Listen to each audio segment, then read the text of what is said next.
নবদ্বীপ থেকে ঘুরে আসলাম সবাই, এত পরিশ্রম করে এসেছি, তারপর কালকে রেস্টি করলাম।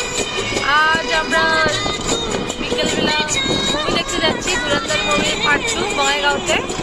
জলিম্যাক্সে যাচ্ছি আমরা, ইউনিভার্সিটি টিকিট পাইনি, তো তার জন্য আমরা জলিম্যাক্সে টিকিট বুক করেছি। আমি যাচ্ছি, আমার বোন যাচ্ছে, আমার ভাগ্নি যাচ্ছে, জামাইবাবু যাচ্ছে, এই দেখুন চশমা করে নিয়েছে, মোবাইলে দিচ্ছি।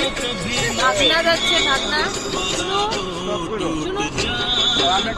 আমার হাজবেন্ড যাচ্ছে, হাজবেন্ড তো গাড়ি চালাতে বিজি, ও ড্রাইভ করছে, তো ওকে এখন দেখাতে পারবো না, ও পরে আপনাদেরকে আপডেট দেবে। আমরা সর্বক পার হলাম, 7:30টার মুভি, 7:30টার শো আমাদের, তো 1 ঘন্টায় পৌঁছে যাব। ঠিক আছে, নেক্সট গিয়ে কি করি আপনাদেরকে পরে জানাচ্ছি।